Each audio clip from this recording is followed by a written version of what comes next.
Hi everyone, welcome back to my YouTube channel and today we are going to talk about gynecological examination. So let's start topic with introduction. Gynecological examination is a clinical assessment of female reproductive system.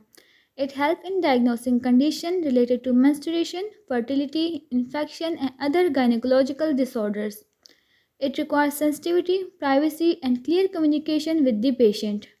Steps include preparation and consent. Second is general examination. Third step, abdominal examination. Fourth step, external genital examination. Fifth step, speculum examination. Sixth step, bimanual examination. Seventh step, rectovaginal examination. Eighth step include additional investigation if required. And also patient comfort and communication is the key of this examination. So first step of gynecological examination is preparation and consent. Before the examination, healthcare provider explain the procedure, obtain informed consent and ensure the patient comfort. A respectable and confidential environment is essential for this. Second step is general examination. It is a complete physical assessment is performed including vital signs, body mass index and general health status. This helps identify systemic conditions that may affect reproductive health.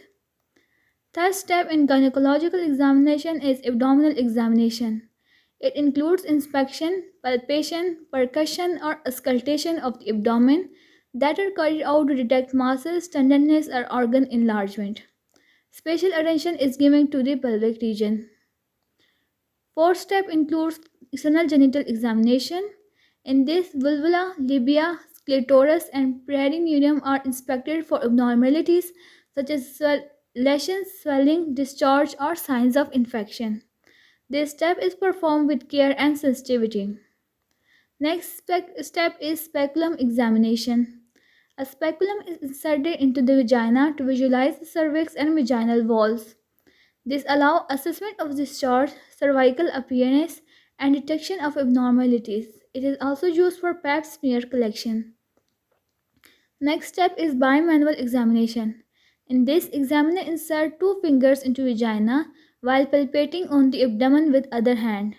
This helps assess the size, shape, and mobility of uterus as well as the adnexia, that are ovaries and fallopian tubes. Seventh step is rectovaginal examination. In selected cases, a rectovaginal examination is performed to evaluate the posterior pelvic structures, detect masses, or assess conditions such as endometriosis.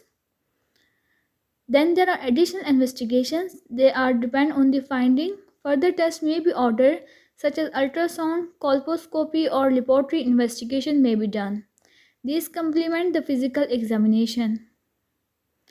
Then there is patient comfort and communication that throughout the examination, reassurance and clear communications are vital for proper gynecological examination. Patients should be informed of findings and encouraged to ask questions. Maintaining dignity and privacy is priority in this case. Conclusion of this lecture video. Gynecological examination is cornerstone of women health. It requires clinical skill, empathy, and professionalism to ensure accurate diagnosis and patient trust. And this was all about gynecological examination. Hopefully you liked the video. If you do, don't forget to like, share, subscribe, and comment. Thank you for watching.